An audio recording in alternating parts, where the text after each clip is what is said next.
18 तारीख को 19 तारीख को गुरु जी की श्रद्धांजलि थी।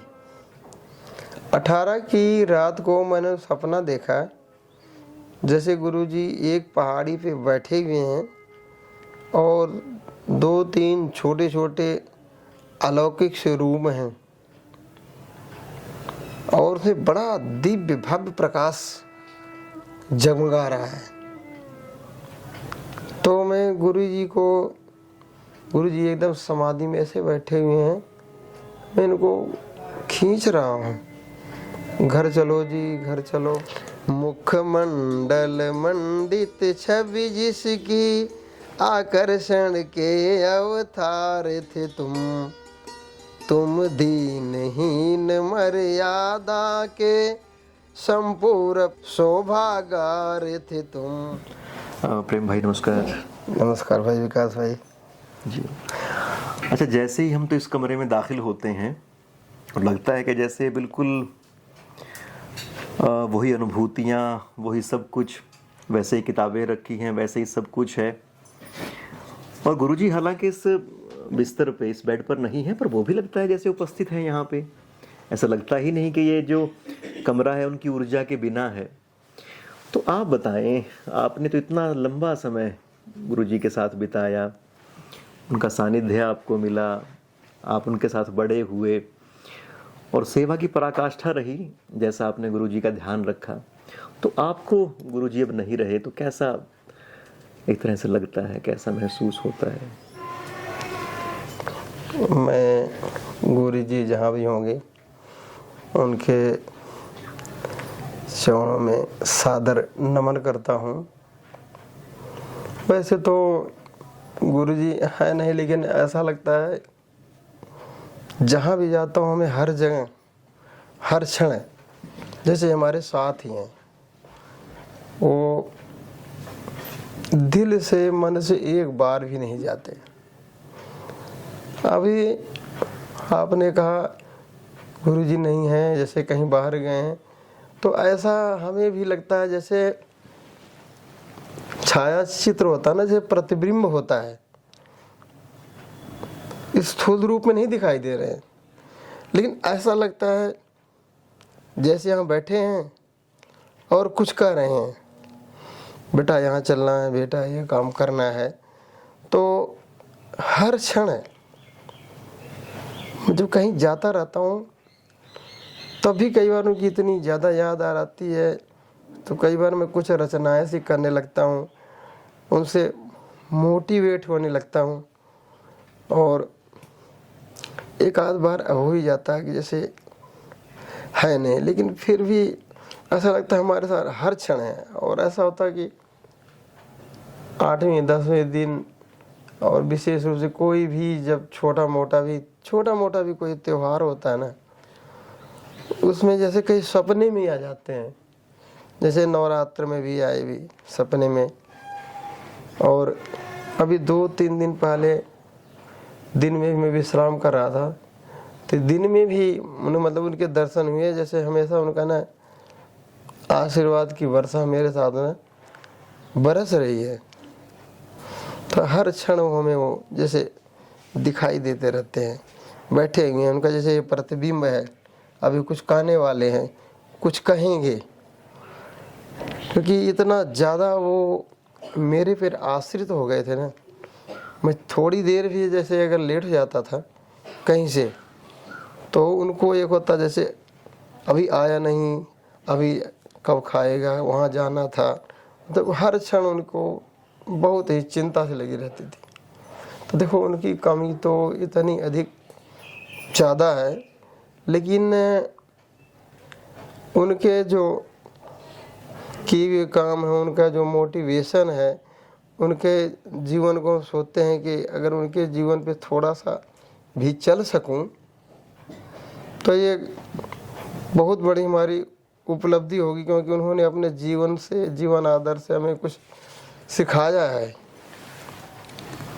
नहीं, सच में प्रेम भाई ऐसा ही है कि हम तो, अच्छा आपका गुरुजी का, आपका बच्चों का, भाभी का, सबका एक जो रिलेशन देखते हैं, एक जो परिवार देखते हैं, उसके माध्यम से तो फिर हमें ये भी लगता है कि जो गुरुजी बार बार संदेश दे रहे थे,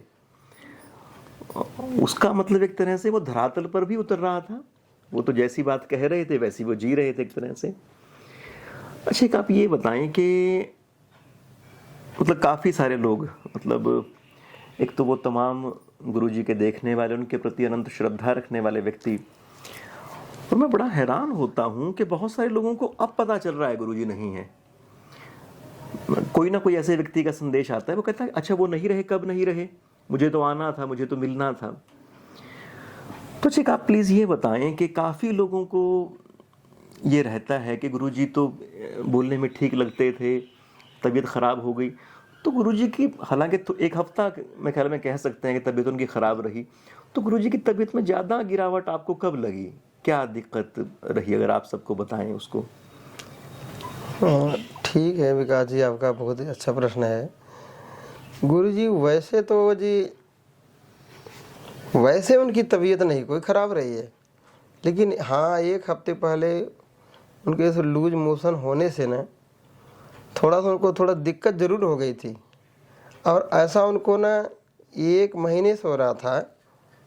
लूज मोशन होते थे, ठीक हो जाते थे, तो ये जो तीसरे बार का जो क्रम रहा ना, उनका जो पेट जो है ना साफ नहीं हुआ। और सच पूछो तो उनकी तबीयत जो है ना, पहली बार मैंने देखी 6 फरवरी को उनके जो है ना सवेरे, मतलब काफ़ी तबीयत ढीली थी। ढीली क्या थी, लूज मोशन आने से उनको वीकनेस बहुत ज़्यादा हो गई थी, और फिर शरीर में थोड़ा कंपन सा हो गया था, कांप रहे थे।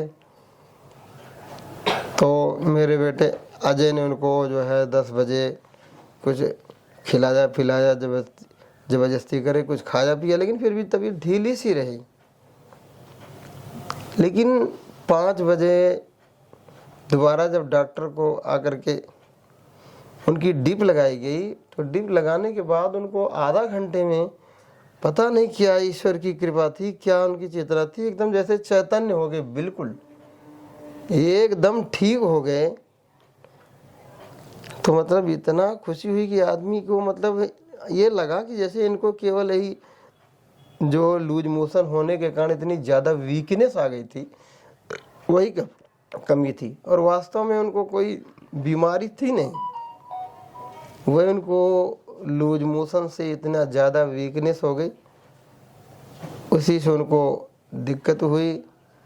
अगले दिन 7 तारीख को फिर दोबारा डिप लगी सवेरे से, सारे दिन बिल्कुल ठीक रहे हो। और 7 तारीख को तो जैसे 6 तारीख को मैं यहाँ पे आया, आप सबके सब मिलने वाले थे ही, हाँ, बातचीत हुई, वो सामने डिप लग रही थी वो। और फिर अगले दिन मैंने आपसे बात की, तो आपने कहा कि भाई चिंता तो सबको थी ही, तो आपने कहा भी अब तो काफ़ी ठीक तबीयत है। तो मैं भी एकदम इतना हल्का महसूस किया कि अरे ये तो ठीक है, ये तो कई बार हो जाता है ऐसा, कोई बात नहीं, दोबारा से फिर वैसे ही है, तो सब ठीक ठाक हो ही जाएंगे। और फिर आपकी कोई ट्रेनिंग भी थी उस दिन, पलवल भी ट्रेनिंग रही आपकी? हमारी ट्रेनिंग थी, और काफ़ी ठीक ठाक, दिन में तो पूरा दिन ठीक ही रहे गुरुजी? बिल्कुल बिल्कुल 7 तारीख को ट्रेनिंग थी, बिल्कुल ठीक थे गुरुजी। अच्छा, तो फिर शाम को किस तरह की तबीयत रहती है 7 तारीख को? 7 तारीख को विकास जी यहाँ संत भाई साहब भी बैठे हुए थे, दीनानाथ जी बैठे हुए थे, और हमारे बड़े भाई साहब श्याम गोपाल जी बैठे हुए थे, और कुछ लोग भी थे, उनके गुरुजी के दामाद भी बैठे हुए थे। ठीक तो 7 तारीख को, लेकिन 7 तारीख तो ऐसा उन्होंने इतना खाया पिया, सब चीज़ खाया पिया खूब उन्होंने, ऐसा लगा नहीं कि इनको कुछ तरह कोई दिक्कत है। अच्छा, कोई खास चीज़ गुरुजी ने मंगाई हो खाने को, कुछ ऐसी बात रही? उस दिन देखो गुरुजी ने, मैं जैसे ट्रेनिंग से अनार भी खाया और किन्नू भी खाया, और भाई साहब संत कुमार जी जलेबी लाए थे कुछ, उन्होंने जलेबी भी खाई। तो चाय वही तो लेते ही रहते थे, चाय इत्यादि भी लिया, लेकिन सब लोग बैठे रहे, बातचीत होती रही। लेकिन 8:30 बजे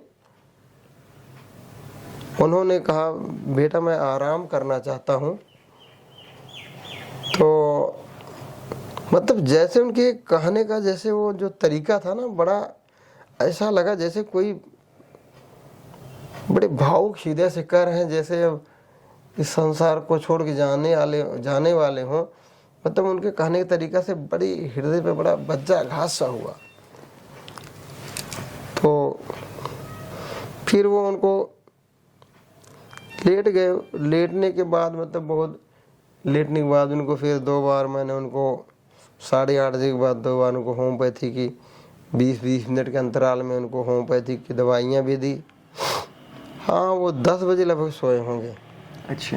हाँ, 10 बजे लगभग सो गए होंगे। और डॉक्टर भी आ गया था, देख लो 8:30 बजे, लेकिन ऐसा कुछ ही नहीं लग रहा था। जरा भी उनको अगर परेशानी महसूस होती तो वो खुद भी कहते, और सारे लोग बैठे हुए थे, मान लो मेरे से कोई कमी हो जाती और सारे लोग भी बैठे हुए थे, देख लेते गुरुजी कोई प्रॉब्लम हो रही तो डॉक्टर के पास ले चलो। लेकिन ऐसा कुछ महसूस ही नहीं हुआ, क्योंकि सब चीज़ उन्होंने बड़े आराम से खाई पी, सबसे बातचीत कर रहे थे। लेकिन परमेश्वर को क्या मंजूर था। और इसमें तो ये भी लगता है गुरुजी का तो शरीर उनका पूरा वो देखने के बाद कि परमेश्वर को तो जो मंजूर था या जैसा था, गुरुजी की अपनी भी एक तरह से अंदर का उन्होंने कह दिया होगा अच्छा चलो, अब उनके अंदर का कहीं ना कहीं एक निर्णय हो चुका होगा। और जैसा कि आपने कहा कि उन्होंने कहा कि अब मैं भी आराम करें, क्योंकि आराम से तो गुरुजी का कोई संबंध था ही नहीं। बिल्कुल। उन्होंने जो आराम रूपी शब्द कहा ना, वो बहुत मतलब मार्मिक था। आराम करूँगे, कभी आराम करने के बाद वो भी 8:30 बजे, कभी वो सोते ही नहीं थे। लेकिन जो ये शब्द कहे, लेकिन फिर काफ़ी देर बाद इन कामों में फिर भूल गया, चलो ऐसा कह दिया होगा उन्होंने। लेकिन वो शब्द जो ना बहुत मर्माहत रखा है। जी हाँ, दीदी भी, जीजा जी थे खैर यहाँ पे। हाँ, वो भी यहीं पे थे, बैठे थे, सब थे यहाँ भी बैठे थे। उन्होंने सबका हाल चाल पूछ रहे थे, सभी के चाय पानी पूछ रहे थे। मतलब कोई ऐसा नहीं था कि उनका दिमाग पूरा 100% काम कर रहा था। हमारे बल्कि हेडमास्टर साहब बलवान सिंह जी थे, वो भी बैठे थे। तो पूछ ले भाई, चाय पानी पिया कि नहीं पिया। तो इस प्रकार भी पूरे चैतन्य थे। अच्छा, 1% भी ऐसा नहीं लगता था कि एक आए वो छोड़ के चले जाएं, क्योंकि उनको ऐसी कोई बीमारी थी ही नहीं। ऐसा कोई कि उनके कोई बीपी हाई हो रहा हो, कोई उनको शुगर डाउन हो रहा हो, और कुछ हो रहा हो, कोई उनको हार्ट की कमाल है। थोड़े दिन पहले तो उन्होंने टेस्ट कराए ही थे। हाँ उनका हार्ट, लीवर, सब कुछ नॉर्मल फंक्शन उसका। हाँ तो फिर 10 बजे के आसपास फिर एक तरह से नींद। हाँ, 10 बजे रात में सो गए थे। फिर उन्होंने 1:45 बजे रात में कहने लगे, बेटा प्यास लगी बहुत जोर की। तो हमने तुरंत पानी उन्हें, कुछ दिनों से उन्होंने पीना छोड़ दिया था, तो हम पानी थोड़ा दूर रखते थे, कई बार गिर जाता था। तो मैंने उनको 1 गिलास पानी दी और पानी पी लिया। और पानी गट के करके पिया। थोड़ा गले में कुछ गड़गड़ाहट सी थी, साए हो रही थी। तो पानी पी लिया। देखो इतनी उनकी चेतनता थी, स्वयं उठे, मैंने उनको पानी पिलाया। फिर कहने बेटा लेट जा। मैंने 2-1 मिनट वेट किया, फिर वो लेट गए। हमें लगता है फिर 30-35 मिनट बाद फिर उठे और वो वहाँ से बल्ब जलाया। कह रहे बेटा मुझे बहुत प्यास लगी है। तो पानी ला गिलास, फिर मैं फट से उनको पानी 1 गिलास दे कर, बेटा है बोतल रख दे इसी कुर्सी पे जिस पे आप बैठे हैं, बोतल रख दे, मैं पीता रहूँगा। मैंने कहा नहीं जी, आपको जब भी प्यास लगी मैं पानी देता रहूँगा। फिर 3:45 पूरे बज रहे थे। फिर मैं 1 गिलास पानी उन्होंने फिर पी लिया। नहीं, 3:45 नहीं होंगे, उसके पौने 2 के बाद 30-35 मिनट बाद 3.5 रहे होंगे या 3.25 ऐसे रहे होंगे। फिर पानी पी के दोबारा जब लेट गए तो फिर दोबारा पौने 4 बजे उठे, कहने लगे डॉक्टर की दवाई शायद काम कर गई है। तो डॉक्टर साहब की बात आ गई तो मैं डॉक्टर साहब के लिए एक बात मैं कहना चाहता हूँ। डॉक्टर अग्रवाल जो है ना, ऐसे सभी लोगों को निरोग और स्वस्थ करते रहें। गुरुजी, हमारे गुरुजी के लिए भी उन्होंने कह रखा था कि जब गुरुजी को भाई जब भी लाओ, कोई पर्ची नहीं काटनी है और उनको तुरंत मेरे पास लाना, ऐसा उन्होंने हमें कह रखा था। तो वह 2014 से हम डॉक्टर अजय अग्रवाल के पास जा रहे थे। कितनी भी भीड़ हो, हम जैसे पहुंचते थे उनको लेके चले जाते थे अंदर। और जब कभी बीमार भी होते थे, उनका इत्मीनान से इनकी इतनी बात को सुनते थे। वो इतने बड़े डॉक्टर हैं, इतने बिजी रहते हैं, लेकिन उनका इतना वो रिस्पेक्ट करते थे। तो मैं डॉक्टर साहब के लिए कहना चाहूँ, जीवेत वर्ष शतम साग्रम अप मृत्यु विवर्जित है। उन्होंने ऐसे महामानव का देखभाल की। वो कहते थे डॉक्टर साहब कि भाई सर्दियों में आप इनका ध्यान रखो, इसके बाद सारे साल मैंने इनको ठीक रखूँगा, ऐसा डॉक्टर कहते थे। तो पौने 4 बज गए, कहने बेटा डॉक्टर साहब की दवाई लगा काम कर गई, मुझे फ्रेश होना है।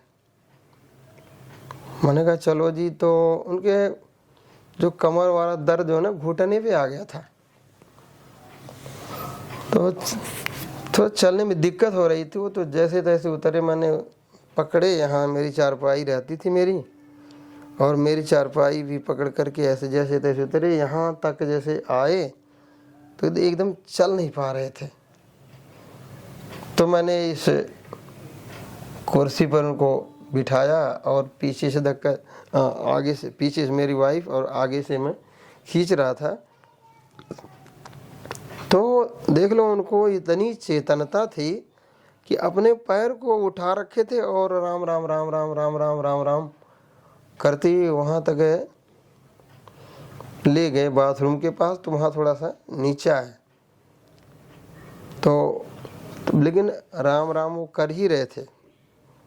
तो उनको कंधे से हम एक तरफ वाइफ ने हमें उठा कर जैसे उनको बिठाना चाहा, तो वैसे लुढ़क से गए वो। फिर हमने कहा वाइफ को, हमने भतीजी को और बेटी को बुलाया, फटाफट उनको ले आए उसी कमरे में, तखत पे ले आए। ये बच्चे हाथ पैर मसलने लग गए, कुछ रोने भी लग गए। लेकिन वो पूरे, तब भी जैसे मेरी भतीजी ने कहा बाबा भैया आ गया है, तो ऐसे ना जैसे ऐसे गर्दन उठा के ऐसे ऐसे ने देखने, हल्के से हंसे कि क्योंकि हम ही 4 दिखे, वो दिखा नहीं। और उसके 7 तारीख को शाम को 4 बजे ने उसको तिलक करके भेजा था। पता नहीं उनको वो बात याद रही, पता नहीं हम चारों को देखा, उसको नहीं देखा। ये झूठ बोल रहे हैं, बका रहे हैं हमें। तो हंसे, थोड़ा सा गर्दन नीचे कर लिए। तब तक जल्दी जल्दी में मैं 1-2 संत कुमार को और श्याम गोपाल भाई साहब को फ़ोन किया, फटाफट गाड़ी ले आया। और गाड़ी लाने के बाद हम चारों ने मिल करके इनको फटाफट गाड़ी में बिठाया। गाड़ी में भी वो उनको चेतनता थी, गाड़ी में भी वो देख सा रहे थे। गाड़ी में ले करके मेरी वाइफ गोद में उनको बैठ गई और हम चल पड़े। हॉस्पिटल तो डॉक्टर साहब का नज़दीक ही है, लेकिन ये नहीं पता लगा उन्होंने अपनी जो है शारीरिक यात्रा कहाँ पूरी कर ली। अच्छा, तो बाहर इस गली में ही थे आप हाँ तब, घर के साथ जो गली है? हाँ, तो ये नहीं पता लगा उनकी शारीरिक यात्रा इस गली तक रही या 50 फुटा पे गई या कहाँ गई, लेकिन हॉस्पिटल में पहुंचने पर डॉक्टर ने कहा कि अब ईसीजी इत्यादि किया और इसके बाद के है नहीं, ये सांसें नहीं है, पल्स जा चुकी है।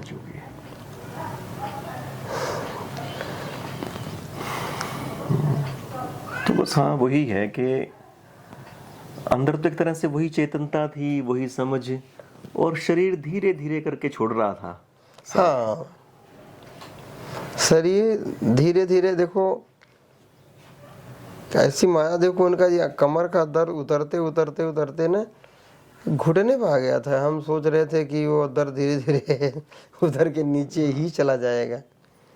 अच्छा, 2-1 दिन क्या हुआ, उनका दर्द घुटने पे बैठने पे भी होने लग गया था, नहीं तो केवल उनको दर्द केवल चलने पे होता था।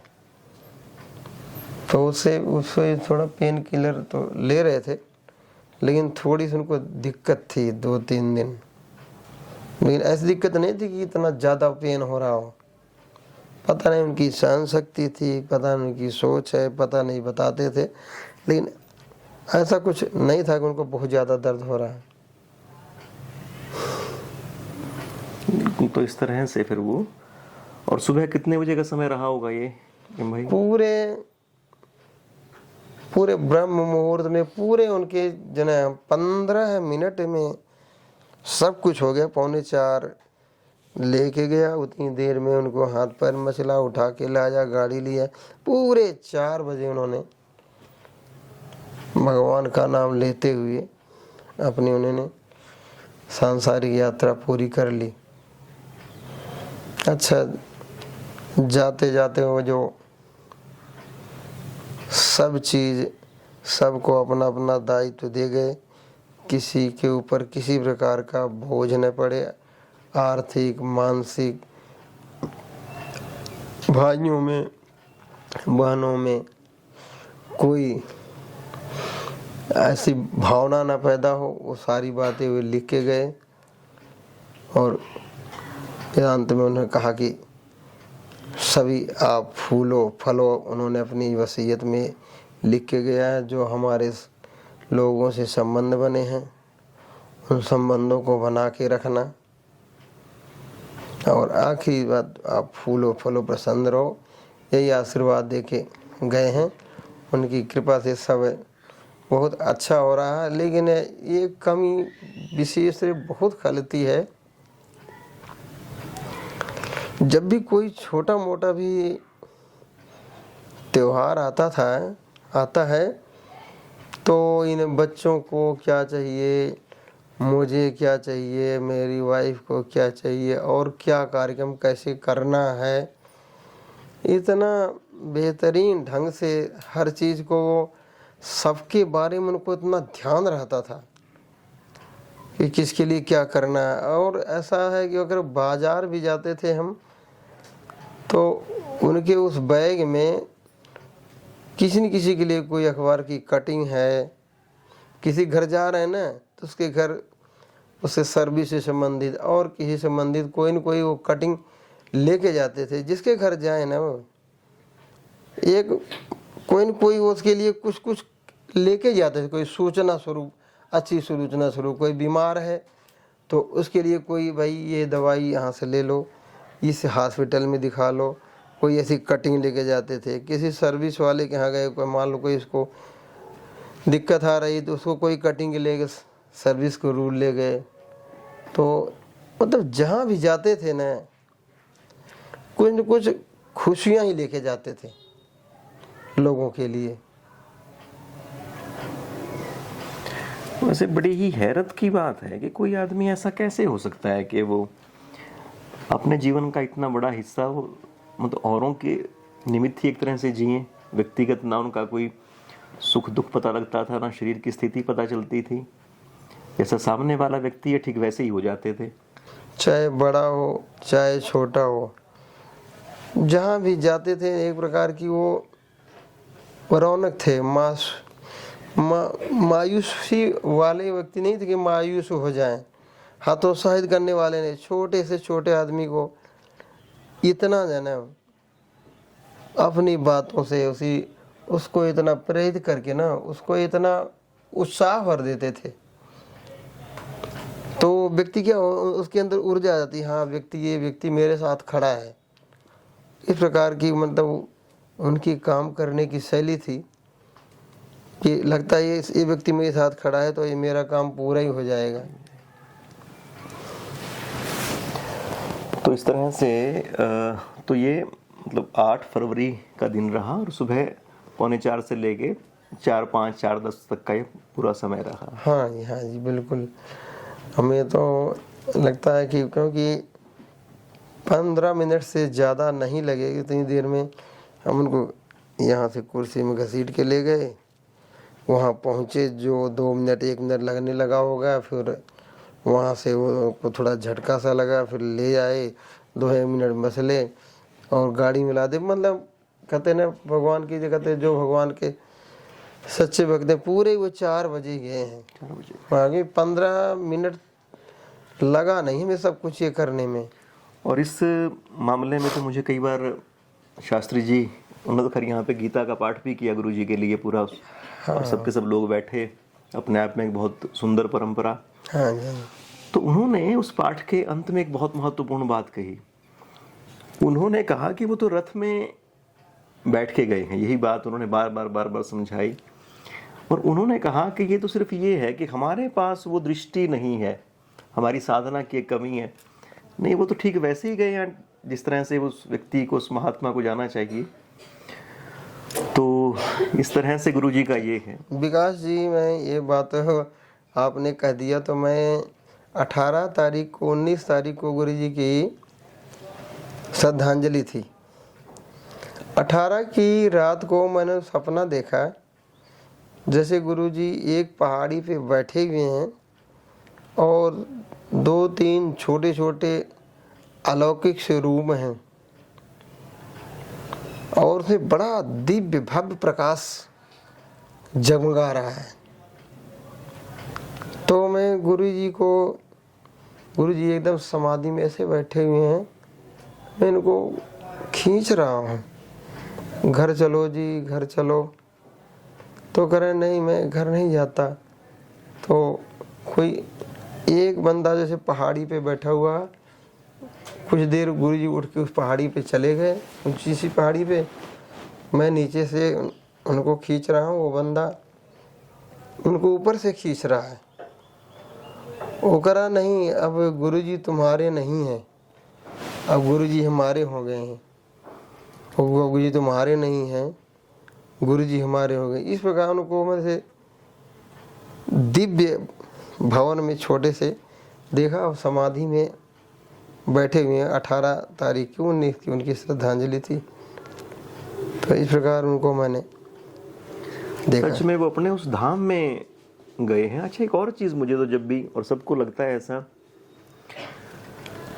कि गुरुजी मुक्त ही गए हैं, ऐसा बिल्कुल नहीं लगता किसी भी तरह से कि उनका पुनर्जन्म या किसी और रूप में नहीं। वो तो मुक्त होके यहाँ से गए हैं। अब पता नहीं वो एक जन्म उनका ये जन्म था, वो जिसके साथ उनको लेना देना करना था वो सब का सब निभा गए। और कई बार ऐसा लगता है कि जैसे बहुत बड़े बड़े जो संत हैं, मतलब ऐसी कौन सी वृत्ति है गुरुजी में जो एक तरह से बहुत बड़े व्यक्तियों में ना होती होगी। और दूसरा ये है कि हम तो भाग्यशाली रहे, आप तो खैर अनन्य उनकी छत्र छाया में बने ही रहे और हम सब के सब लोग उनको देख पाए, मिल पाए। और मैं इतना हैरान होता हूँ कि पता नहीं लोग कहाँ कहाँ बैठे हैं। कोई ऑस्ट्रेलिया बैठा है, वो बैठा हुआ रोता रहता है। वो कहता है मैं मिल भी नहीं पाया, मैं फिर भी गुरुजी को याद करते हुए रोना आता है, रोना आता है, रोना आता है।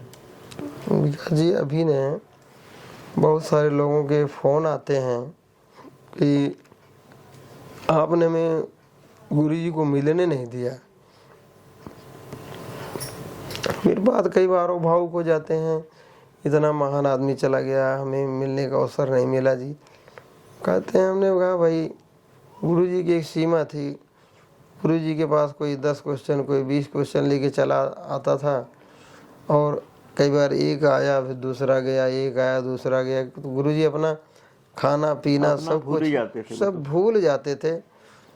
तो इतने व्यक्तियों को, और कोई सामूहिक मंच हो वहाँ चलो कोई प्रश्न किया जाए तो जवाब दे दिया जाए, तो एक व्यक्ति को जवाब देने कई बार इतना थक जाते से मुंह उनका सूख जाता था। तो क्षमा प्रार्थी हो जाते हैं भाई, इतना संभव नहीं था अगर सबके साथ एक साथ नहीं, मिल अच्छा सके। मैंने इतना ज़रूर देखा कि बहुत सारे ऐसे व्यक्ति जो नहीं मिल पाए, अब हम उनको कहते हैं, वो इतना ज़रूर कहते हैं कि नहीं नहीं हमें इस बात का तो एहसास है अच्छे से, और बात तो सबके सब लोग समझते भी हैं।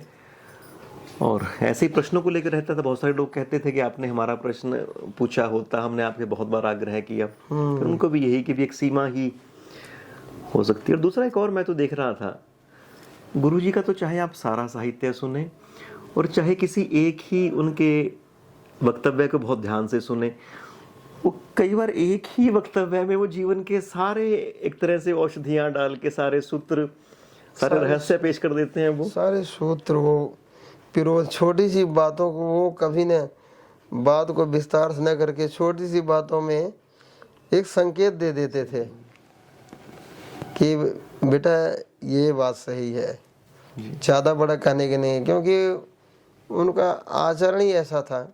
आदमी जो कुछ बातें तो आचरण से सीख जाता है, आचरण से व्यक्ति ज़्यादा सीख लेता है, लेकिन जब कोई बात कहनी भी हो तो छोटे से शब्दों में कह के, और वो तो उन्होंने अपने जीवन में खुद को कष्ट देना सीखा, दूसरे का नहीं देना सीखा, खुद अपने लिए कम खर्च कर लेना, कम में जी लेना, कम बोल लेना, मतलब ये उनके जीवन का बहुत बड़ा आदर्श था। अच्छा, एक आपके पास आपने एक रचना भी है, तो हम आपसे निवेदन करेंगे कि गुरुजी को समर्पित इस बहुत ही सुंदर रचना के ऊपर पाठ हम सबके लिए करें। और क्योंकि इसमें ये है कि एक तरह से कलम तो आपके हाथ से चली है पर भाव ये सबके हैं। हाँ, विकास जी कई बार चलता रहता हूँ ना, तो मेरे मन में ना कोई पंक्ति आ जाती है। तो एक दिन मैंने बैठा, बहुत भावुक हो रहा था, तो मैंने लिखने लग गया, तो बहुत बड़ा तो हो जा रहा था, लेकिन फिर मैंने इसको अंत में छोटा करना, क्योंकि उनको शब्दों में बांधना संभव नहीं है। उनके ऊपर कितना भी लिखा जाए, कितना भी बोला जाए ना, वो कम सा लगता है। तो मैं अपनी भावपूर्ण श्रद्धांजलि इन्हें कुछ पंक्तियों के माध्यम से रख रहा हूँ। मुखमंडल मंडित छवि जिसकी, आकर्षण के अवतार थे तुम दीनहीन मर्यादा के संपूरक शोभागार थे तुम। दृढ़ निश्चय से वह किया पूर्ण, जिसको भी मन में ठान लिया। छल दंभ देश पाखंड झूठ, इन सब को जीवन से दूर किया।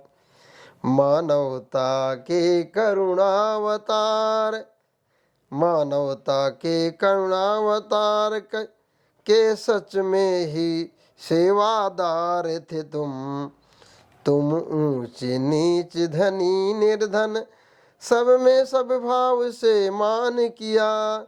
हर क्षण हर पल जो भी आया, सब कुछ न्यौछावर तत्काल किया। तुम झुके नहीं, तुम रुके नहीं, अंतिम श्वासों तक लगे रहे। जन जन के मान बढ़ाने को सब कुछ देने में लगे रहे। तुम थे दधीच या कर्णदेव, जो सब कुछ देने आए थे। सब ज्ञान दिया, धन मान दिया, क्या प्रतिफल देने आए थे। अपना सर्वस्व समर्पण कर यह शिक्षा देने आए थे। हे अमर पुत्र हे बलिदानी, तुम सब विषयों के ज्ञाता थे। कोई भी समस्या आ जाए, सब मर्मों के व्याख्याता थे। क्या क्या गुण तुम में नहीं व्याप्त, तुम गुण निधान कहलाते थे। तुम हर उत्सव की शोभा थे, उत्सव भी शोभा पाता था। तुम जहाँ ठहर जाते गुरुवर, वहाँ उत्सव ही हो जाता था। हर पल हर क्षण तुम नैनों में और उर में समाये रहते हो। फिर जहाँ कहीं भी देखूं तो हरदम ही कुछ कहते रहते हो।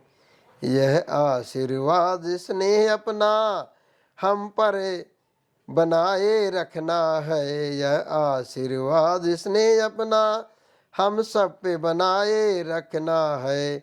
हम सब से कोई भूल यदि, शिशु मात्र तुल्य तुम मत रखना। शिशु मात्र तुल्य तुम मत रखना। ये गुरु जी के विषय में वाह, कुछ पंक्तियां जो है ना, बहुत ही सुंदर। जितनी और आपने इतना सुंदर वाचन किया, एकदम मुझे तो वो ध्यान आ गया जब आप शुरू में गुरु जी के साथ मंडली में जाते थे, पूरा राम कथा का प्रचार किया आपने, और आपके ऊपर एक तरह से अनन्य कृपा, अनन्य प्रेम गुरु जी का। तो सच में सारी वो चीज़ें एकदम आ जाती हैं। तो यही कामना है प्रेम भाई कि आपके ऊपर, यहाँ सब परिवार के ऊपर गुरु जी की अनन्य कृपा, हम सब के ऊपर उनका असीम स्नेह है, उनका वात्सल्य, और उनका जो पूरा का पूरा जो मानवतावाद है। मतलब कई सारे ऐसे व्यक्ति जिसका विचार एक दूसरे से बिल्कुल उलट, आपस में वो बात नहीं करते पर सब गुरु जी से बात करते हैं। और किसी धर्म को ले लें तो धर्मों की भी इज्जत कोई दिखावे के लिए नहीं, बहुत अंदर हृदयों से महापुरुषों को लेके बारंबार वो प्रणाम करते, नमस्कार करते। तो अतुलित अतुलित अतुलित उनका जीवन रहा। और जैसा कि अब इस बातचीत को शुरू करने से पहले हम बात कर ही रहे थे कि जीवन तो मित्रों ऐसा है जैसे पहले चल रहा है वैसे ही है। करीब उतने ही बजे उठते हैं, वैसे ही स्कूल जाते हैं, वैसे ही काम करते हैं, कुछ लोगों से भी मिल लेते हैं, पर जीवन के भीतर का जैसे वो रस चला गया, वो तेज चला गया। इसको ज़्यादा अगर खुले शब्दों में कहें कि जिस के ऊपर हम फुदकते थे, जो उल्लास का कारण था, जो असीम होने का भाव हमेशा मन में रहता था, किसी बड़े से बड़े विद्वान के आगे हम लगता ही नहीं था। हमें लगता था कि हाँ, हमारे पास एक अपनी समझ है जीवन की, इतिहास की, मनोविज्ञान की, सब चीज़ों की। कोई समस्या आती है ना, कोई चीज़ बारे में जानने की इच्छा होती है ना, तो जैसे वो बैठे हुए थे तो वो जो तुरंत जैसे खजाना सा खोल देते थे, और एक एक बातों के 10-10 उसके विकल्प। अब ऐसा था, कोई बात देखो जीवन में, परिवार में, संसार में होती रहती है, तो होता है कि इस बात को किससे पूछूं, हाँ, कि जो सही हृदय से, सही भाव से उस बात को बता सके। हाँ, तो ऐसा जल्दी कोई नहीं लगता किसी से मैं कभी भी उस बात को पूछ लूँ, इतने क्लियर बताएगा नहीं बताएगा, वो पता नहीं क्या समझेगा। लेकिन गुरुजी तो ऐसा था, कोई भी आ जाए, जब भी आए, जो भी आ जाए, उसको उसी समय, उसको उसी भाषा में उसको वैसे ही प्रश्नों का उत्तर देते थे। बड़े कमाल। तो बारंबार गुरुदेव जो यहीं आसपास ही होंगे, वो देख रहे होंगे भी यहाँ दोनों जो वो प्रतिबिंब में छाया चित्र लगा हुआ ना, ऐसा लग रहा जैसे अभी कुछ, हाँ, अभी जैसे लग रहा कुछ कहने वाले हैं। हाँ, देखिए जैसे ये से कैसे मुस्कुरा रहे हैं ना, क्या तेज है कि 94 ईयर्स में भी उनका चेहरा ऐसे ही था, चमकता रहता था। और काफ़ी दिनों से तो जी ऐसा विकास जी पे बहुत आश्रित हो गए थे। विकास जी आएंगे मेरी दाढ़ी बनवा के लाए। हाँ, और नहीं हमें तो वो और विकास दाढ़ी बनने के बाद कैसा चमकता चेहरा देखिए। तो खैर मित्रों, ये बातचीत को फिलहाल हम यहाँ पर विराम देंगे, और ये फिलहाल एक तरह से बातचीत का एक अंश है। और आज हम आए हैं तो कुछ और बातचीत भी प्रेम भाई से करेंगे ही करेंगे गुरु जी के विषय में। तो पर ये था कि मेरे अपने मन में भी, हालांकि बातचीत तो हम करते थे प्रेम भाई से, और बाकी बहुत सारे लोगों के मन में ये रहता था कि गुरु जी कैसे बीमार हुए, कैसे वो छोड़ गए, क्या हुआ। और सबसे बड़ी बात एक ये है कि किसी भी बातचीत के बहाने ऐसी वो बातचीत जिसमें गुरु जी का जिक्र आता हो, वो आप सबको उतनी ही अजीज़ है। और इसीलिए मुझे तो अब भी ये लगता है कि कई बार, पहले तो हम बहुत सारे लोगों से मिलते थे, तो अब मैं भी कई बार ये देखता हूँ कि जीवन में किन लोगों से मिला जाए, उन लोगों, मतलब अब ऐसा लगता है कि गुरु जी पैमाना है उस बात का, भाई जिनके साथ बैठ के गुरु जी की चर्चा हो सके उन्हीं से मिलना है, इस तरह से वो है। अच्छा प्रेम भाई नमस्कार। अच्छा नमस्कार भाई विकास जी।